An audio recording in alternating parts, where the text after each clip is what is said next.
आज का हमारा टॉपिक है परफॉर्मेंस मैनेजमेंट। आज हम परफॉर्मेंस मैनेजमेंट को डिस्कस करेंगे। परफॉर्मेंस मैनेजमेंट क्या होती है, इसके डिफरेंट स्टेजेस, जब तक इसके अंदर जो है हिस्टोरिकल जो डेवलपमेंट हुई है उसको हम डिस्कस करेंगे। देन सर मैं the types of performance management. तब परफॉर्मेंस मैनेजमेंट की जो टाइप्स हैं वो क्या होती हैं। We will discuss few case studies on the performance management system. जी कुरतुल ऐन, क्या कहना चाहती हैं आप? सर अस्सलाम वालेकुम। वालेकुम सर मैं बताना चाह रही थी कि परफॉर्मेंस मैनेजमेंट क्यों होती है और क्या होती है। एक्चुअली ये ऑर्गेनाइजेशन की परफॉर्मेंस को मेजर करने के लिए होती है, ताकि हम इसकी मेजरमेंट कर सकें कि हमारी परफॉर्मेंस कितनी अच्छी है ऑर्गेनाइजेशन की अपने गोल अचीव करने के लिए।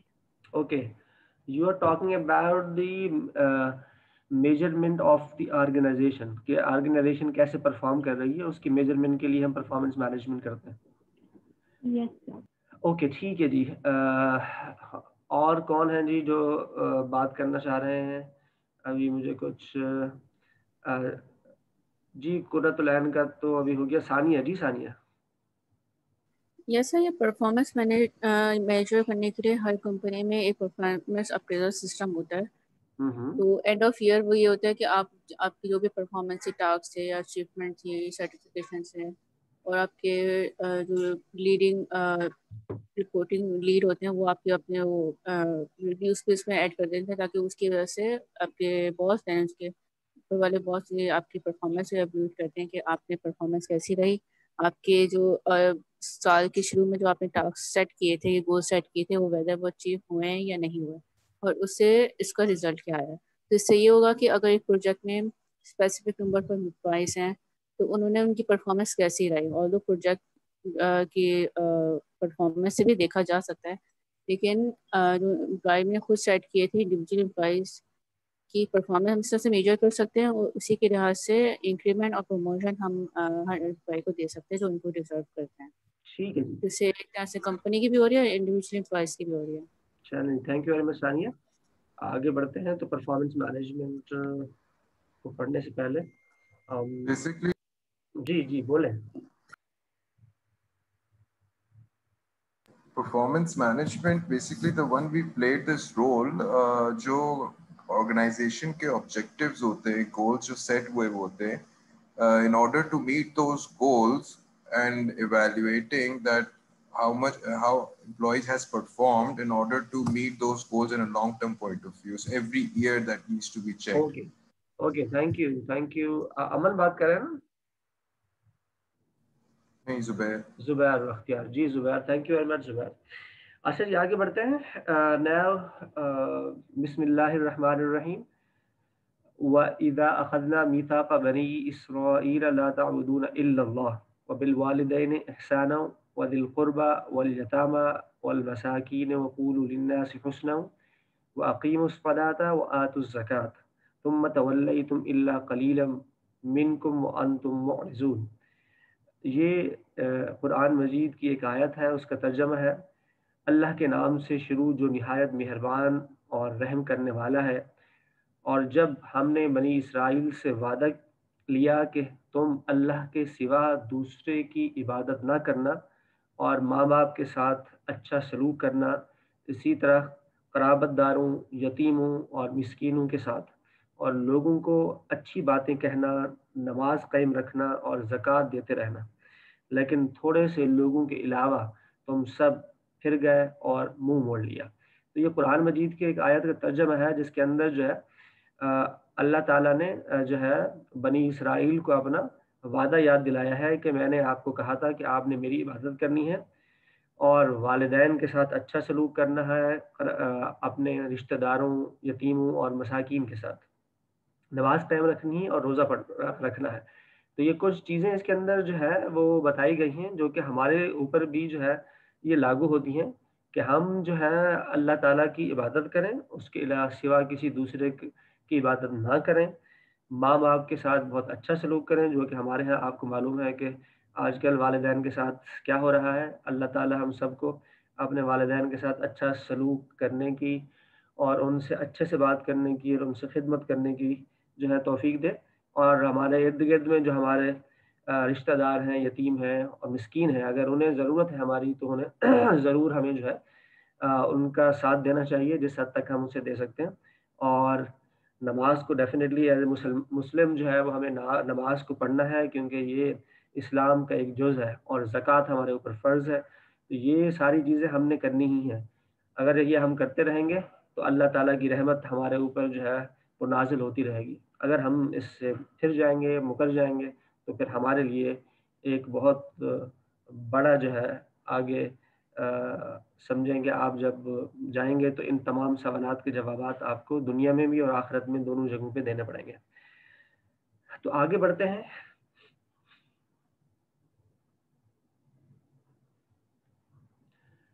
ये थोड़ा सा जो है वो हमारे पास है, how to live a happy and rewarding life. आपके लिए एक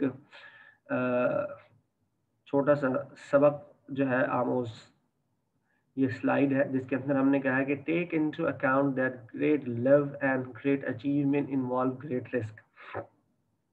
कि अगर आप अचीवमेंट चाहते हैं या आप सबको जो है बहुत अच्छा जो है वो कि कोई किसी चीज़ से आप मोहब्बत करते हैं और आपको वो चाहिए, तो इन सारी चीज़ों के लिए ज़रूरी है कि आप रिस्क लें। जब तक आप रिस्क नहीं लेंगे उस वक्त तक ना तो आपको ग्रेट लव ना ही और ग्रेट अचीवमेंट आपको ले सकती हैं। और यही हमारे लिए सबसे बड़ा मसला है कि हम आमतौर पर रिस्क जो है वो नहीं लेते हैं।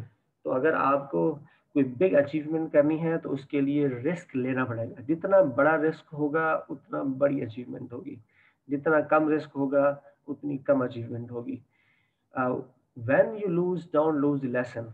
जब भी खुदा न खास्ता आप फेल होते हैं किसी काम को करने में, तो याद रखिए कि आपने जो है उसमें से लेसन को हमेशा याद रखना है कि आपने क्या ऐसी गलती की जिसकी वजह से आपको जो है ये नुकसान उठाना पड़ा। तो जब आप ये याद रखेंगे तो आगे चलकर आपको इंशाल्लाह कोई इस तरह का लॉस नहीं होगा। तो हर गलती से आपको सबक सीखना चाहिए। अगर आप गलती से सबक सीखेंगे तो आगे चल के आप बहुत अच्छा जो है काम कर सकेंगे और फेल्योर के चांसेस बहुत कम हो जाएंगे।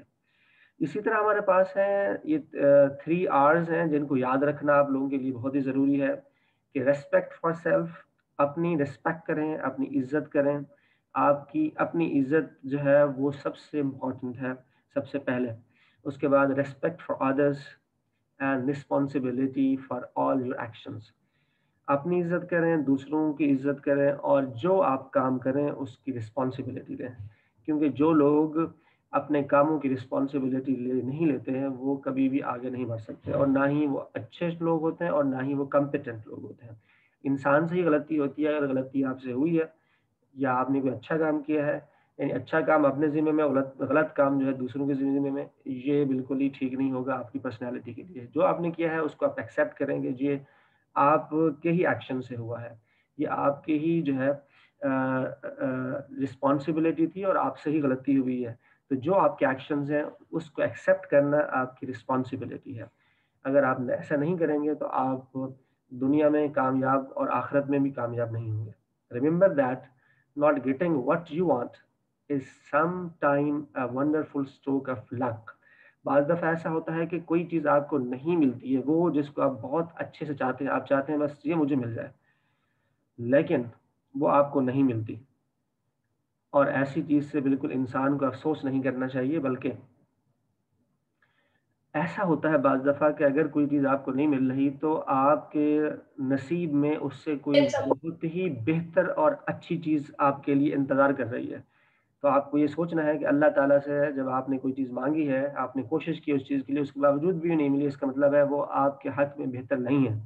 इसलिए आपको उससे कोई बहुत ही अच्छी और बेहतर चीज़ मिलने वाली है। हमें हमारा इस बात पर यकीन होना चाहिए। तो ये कुछ अच्छी बातें थी जो कि आपने जो है आपके साथ मैंने शेयर की। हम आगे बढ़ते हैं अपने जो है क्या कहते हैं, जो हमारा आज का चैप्टर है उसकी तरफ हम डिस्कस करेंगे। तो ये हमारा चैप्टर जो है, कुछ लोगों ने मैसेज की हैं, वो मैसेज पढ़ लेते हैं। क्या मैसेज है? हाँ जी, ओके सर, ये तो thanks for sharing the beautiful lessons. ठीक है शैला, थैंक यू जी। आगे बढ़ते हैं। हमारे पास जो है वो परफॉर्मेंस मैनेजमेंट का एक ओवरव्यू है। सबसे पहले तो critical for the performance for the firms, क्या ये क्वेश्चन है आप लोगों से कि आप समझते हैं कि परफॉर्मेंस मैनेजमेंट जो होता है वो किसी भी फर्म के लिए क्रिटिकल होता है? Without proper and effective performance management firm cannot grow, firm cannot achieve the sustainable competitive advantage, and firm cannot achieve the good profitability in the organization. तो क्या आप क्या समझते हैं कि ऐसा है कि अगर परफॉर्मेंस मैनेजमेंट अच्छा ना हो तो फर्म्स जो है ना तो ग्रो कर सकेगी, फर्म ना तो सस्टेनेबल कंपैरेटिव एडवांटेज हासिल कर सकती है और ना ही प्रॉफिटेबिलिटी की तरफ जा सकती है। तो इन सारी चीज़ों के लिए ज़रूरी है कि परफॉर्मेंस मैनेजमेंट सिस्टम बहुत इफेक्टिव और अच्छा होना चाहिए। इसलिए performance management is critical for the performance for the firms. What do you think? क्या ये बात ठीक है? बिल्कुल ऐसा है कि परफॉर्मेंस मैनेजमेंट जो है वो ऑर्गेनाइजेशन में बड़ा ज़रूरी है, इसके बगैर भी तो काम चल सकता है। Anyone?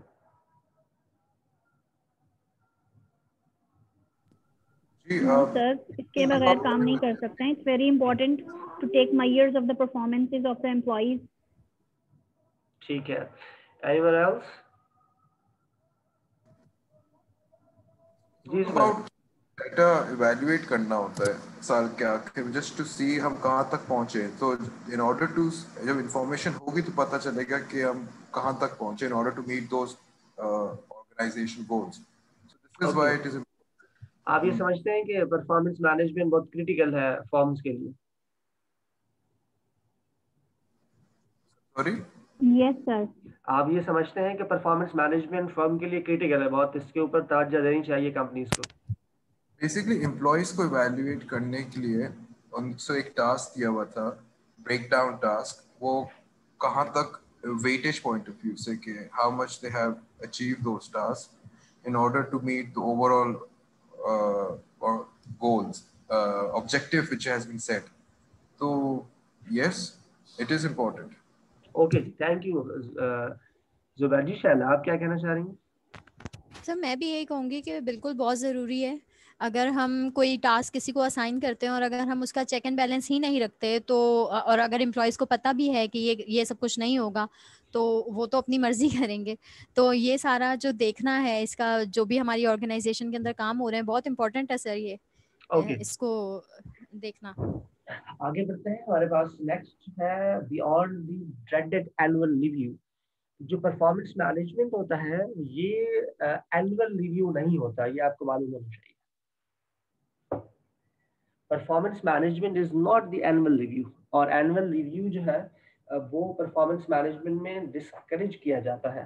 Performance management basically is the continuous improvement, it is the continuous evaluation process, जिसके अंदर जो है वो हमारे पास जो है वो क्वार्टरली आमतौर पे जो है इसके अंदर इवैल्यूएशन की जाती है, क्वार्टरली फॉर्मल इवैल्यूएशन की जाती है इसके अंदर। तो इसलिए जो एनुअल सिस्टम होता है उसके बहुत सारे जो है वो नुकसान हैं। वो आगे चल के हम नेक्स्ट स्लाइड के अंदर इसको हम डिस्कस करेंगे कि ये क्या चीज़ें होती हैं, इनमें डिफरेंसेस क्या है, ये हम अगली स्लाइड में डिस्कस करेंगे। नाउ हियर ये आपने सिर्फ वो देखना है कि एनुअल जो परफॉर्मेंस मैनेजमेंट है that is not the basically annual review. और एनुअल रिव्यू जो है वो कोई बहुत अच्छी चीज़ नहीं है, उससे बहुत सारे मसाइल होते हैं ऑर्गेनाइजेशंस के अंदर। उसके बाद है एक यहाँ पे फ्रेज इस्तेमाल किया गया है एचलेस हील। एचलेस हील का मतलब होता है कि if the performance management system is not working effectively, it's affect the human capital management। जो आप human capital management का जो word है उसका मतलब है how to attract the human capital, how to retain the human capital, and how to develop the human capital. If you want to attract, retain, and develop the human capital, it should be the effective performance management system. Otherwise, your human capital will not maintain properly। उसके लिए ये एचलेस heal का word इसलिए इस्तेमाल किया गया है कि अगर ये परफॉर्मेंस मैनेजमेंट सिस्टम प्रॉपर नहीं होगा तो this will effect negatively on the human capital management system in the organisation. ये इसी तरह ही जो है इंसान को लंगड़ा कर देगा, जैसे आपके घुटनों में जो है दर्द होना शुरू हो जाता है, तो ये बिल्कुल उसी तरह ही आपके लिए एक बहुत बड़ा प्रॉब्लम बन जाएगा, जिससे आप अपनी ह्यूमन कैपिटल को प्रॉपरली मैनेज नहीं कर पाएंगे। इसलिए आपके पास परफॉर्मेंस मैनेजमेंट सिस्टम बहुत ही अच्छा और बेहतरीन होना चाहिए। अगर ऐसा ना हुआ तो there will be a problem for the company. Then we have, these are the trends, these are the stages, these are the developments in the performance management systems over the decades, over many years. इसमें देखें सबसे पहला जो हमारे पास है वो है ACR, फिर है PA, that's called the performance appraisal, then we have the performance management, and finally and currently people are working on the performance achievement system. तो हम वन बाय वन करके हम चलेंगे और डिस्कस करेंगे इसको। सबसे पहले जो है ACR, that's called the annual confidential report. How many of you know annual confidential report? किसी ने देखा है किसी ऑर्गेनाइजेशन में ये एनुअल कॉन्फिडेंशियल रिपोर्ट जो है परफॉर्मेंस मैनेजमेंट को, परफॉर्मेंस ऑफ द एम्प्लॉइज को इवैल्यूएट करने के लिए ACR जो है इस्तेमाल की जाती है? किसी को पता है ACR क्या होता है? ये हमारे यहाँ होता है, हमारे करते हैं हर साल। हाँ, क्या होता है वहाँ पर? सर बाय प्रोफेशन में लेक्चरर हूँ, तो हम लोगों के हर साल जो है वो ग्रेडिंग की जाती है और पूरा, लेकिन हमें दिखाया नहीं जाता। हमें बस ये पता लगता है कि हमें कौन सा ग्रेड जो है वो अलॉट हुआ है, लेकिन ये है कि उसमें कॉन्फिडेंशियल होती है। तो उसमें हमारा ओवरऑल पूरे साल का जो हम लोगों की परफॉर्मेंस होती है या जो रिजल्ट्स होते हैं, जो उसकी एनालिसिस होती है सब्जेक्ट वाइज, उसमें उन चीज़ों को जो है वो इंक्लूड किया जाता है। ओके, ठीक है शैला। तो ये पुराने ज़माने में, वैसे तो आजकल भी आप बता रही हैं हो रही है, बहुत ज़्यादा कंपनी में अब ये तकरीबन ख़त्म हो गई। पाकिस्तान में अभी ट्रेंड चल रहा है, कुछ जो कंपनी है पुरानी उसके अंदर चीज़ें मौजूद हैं, लेकिन इसकी जो करैक्टरिस्टिक्स हैं एनुअल कॉन्फिडेंशियल रिपोर्ट की, इसकी पहली करैक्टरिस्टिक्स ये है कि there was no basically objectives assigned to the individuals. They judged based on the job description and job specification they have. Number one. Number two, जो इवैल्यूएशन होती थी वो एनुअल होती थी और वो कॉन्फिडेंशियल होती थी, जो कि एम्प्लॉइज के साथ ना तो शेयर किया जाता था और ना ही उन्हें बताया जाता था कि भाई आप किस एरिया में आप वीक हैं, कहाँ पे आपको इम्प्रूवमेंट की ज़रूरत है। बस ये मैनेजर जो है वो अपनी मर्जी से रेट करता है और वो आगे HR वालों को या मैनेजमेंट वालों को भेज देता है और उसी की बेसिस पर आपके इंक्रीमेंट्स और ये सारी चीज़ें हो जाती हैं। There will be employees will having no right to ask कि आपने एनुअल कॉन्फिडेंशियल रिपोर्ट किस तरह की बनाई है, हमने बताया जाए कि इसके अंदर क्या क्या चीज़ें होती हैं। तो जी शैला, यस सर, ऐसे ही है, ऐसा है ना? तो बिल्कुल एनुअल कॉन्फिडेंशियल रिपोर्ट जो है उसके अंदर ये उसकी कुछ इंग्रेडिएंट है जो कि कंपनी उसे इस्तेमाल करती थी। बट गवर्नमेंट जॉब्स में अभी भी यही ट्रेंड फॉलो किया जा रहा है पाकिस्तान में भी। जितने भी गवर्नमेंट जॉब्स हैं, जैसे कि मिलिट्री में भी, नेवी में, ये ACR इट रियली मैटर्स। जी बिल्कुल। तो ये कंपनी के कल्चर के ऊपर डिपेंड कर रहा है और उसी अभी ये बहुत ही पुराना सिस्टम है जो अभी तक चल रहा है, लेकिन इससे आपको मैं बताऊं कि परफॉर्मेंस का कोई भी जीरो ताल्लुक है। इससे ना तो कोई काम करता है और ना ही इसकी बेस पर लोगों को कोई बेनिफिट होता है, ये जो यहाँ पर परफॉर्मेंस इवैल्यूएशन के सिस्टम है। इसलिए ओवर डिकेड्स लोगों ने इसके ऊपर क्वेश्चन किया कि भाई ये कैसा मैनेजमेंट सिस्टम है, इवैल्यूएशन का सिस्टम है, जिसके अंदर ना तो हमें आप बताते हैं कि हमें काम क्या करना है और उसको चेक करने का तरीकाकार भी नहीं बताते हैं, और ये भी नहीं बता रहे कि भाई हमारे अंदर क्या वीकनेस है, और ये भी नहीं कर रहे अगर हमारे अंदर कोई वीकनेस है तो कंपनी उसके लिए काम करे और हमें डेवलप करे। तो कुछ भी नहीं कर रहे आप हमारे लिए, लिहाजा ये सिस्टम हमें एक्सेप्टेबल नहीं है एम्प्लॉइज की तरफ से। इसके ऊपर इतने बड़े क्वेश्चंस जो है वो आए, तो कंपनीज ने क्या किया कि नए सिस्टम की तरफ चले गए, और नया सिस्टम जो हुआ वो था परफॉर्मेंस अप्रेजल का।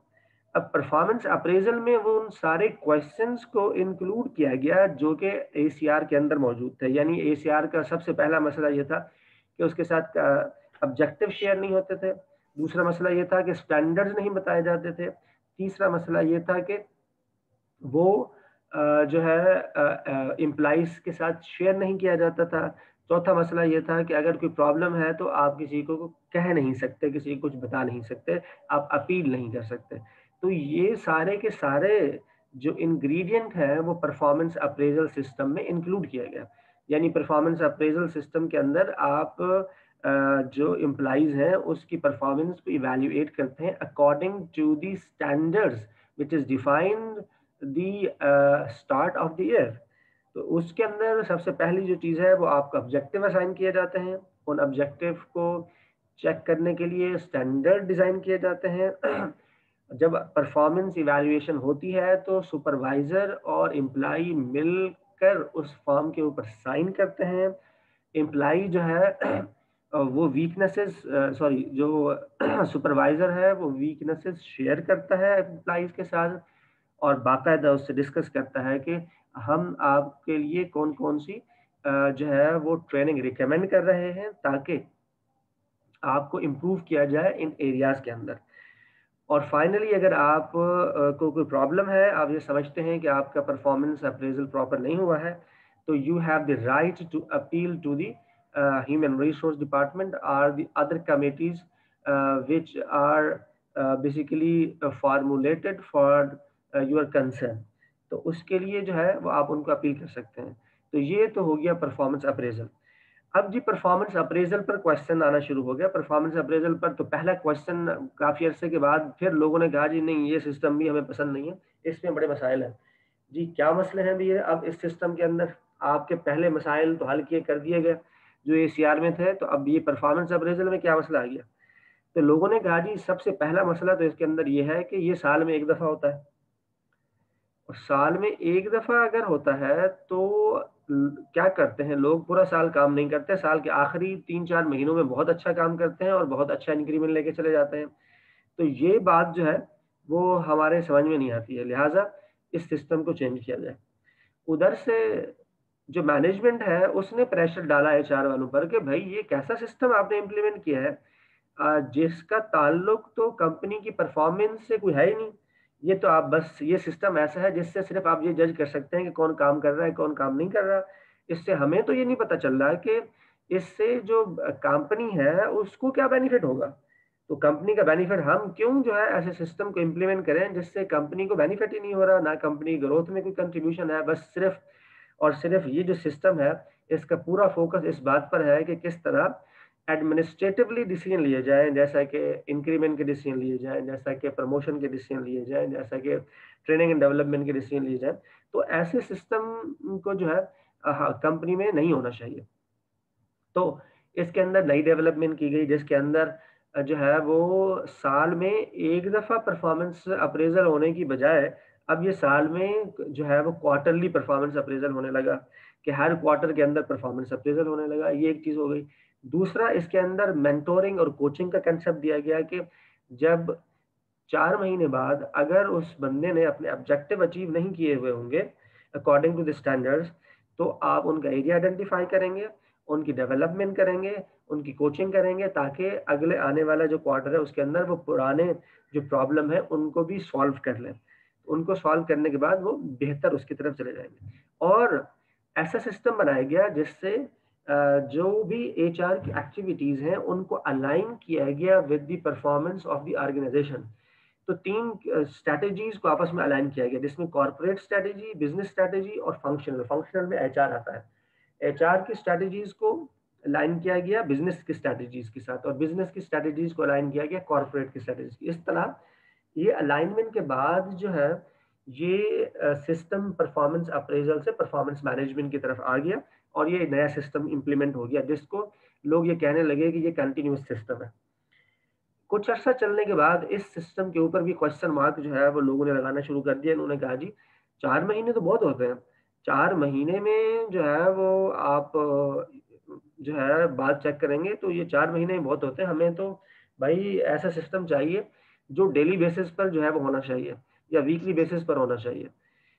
और कंपनी ने भी कहा कि आपने कहा तो है कि ये परफॉर्मेंस मैनेजमेंट जो है सिस्टम जो आपने डिजाइन किया है ये कंपनी की प्रॉफिटेबिलिटी में जो है कंट्रीब्यूट करता है, लेकिन हमें तो कहीं नजर नहीं आ रहा कि वाकई में कंट्रीब्यूट करता है नहीं आ रहा, कोई एविडेंस नहीं है। आप कह तो रहे हैं कि होता है, तो इन दोनों क्वेश्चन के लिए अब फिर लेटेस्ट आजकल जो इस्तेमाल हो रहा है वो है परफॉर्मेंस अचीवमेंट का सिस्टम, जिसके अंदर नियर टर्म गोल इंट्रोड्यूस कराया गया, जिसके अंदर मोबाइल एप्स का कंसेप्ट इंट्रोड्यूस कराया गया, जिसके अंदर डेली बेसिस पर जो है वो चेक एंड बैलेंस रखने को कहा गया।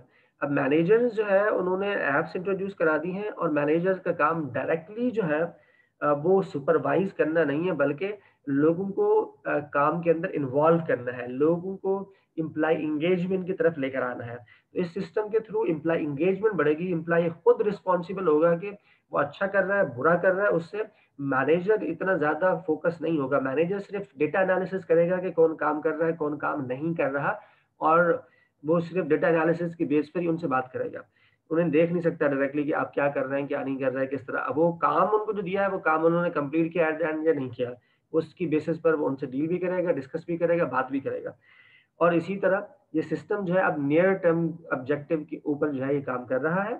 तो ये कुछ ट्रेंड्स हैं, ये कुछ जो है डेवलपमेंट है जो कि परफॉर्मेंस मैनेजमेंट सिस्टम के अंदर अब तक आ चुकी हैं। ये हमारा जो है ये ख़त्म हो रहा है सेशन, तो 5 मिनट बाद आपने दोबारा ज्वाइन करना है 3 से 5 मिनट में, जब तक मैं इसकी जो है रिकॉर्डिंग को सेव कर लूँगा और आप लोग दोबारा ज्वाइन करेंगे। तो ये हमारा जो फर्स्ट सेशन है ये एंड होता है। अब सेकंड सेशन के लिए आपने दोबारा वापस आना है आफ्टर 5 मिनट्स।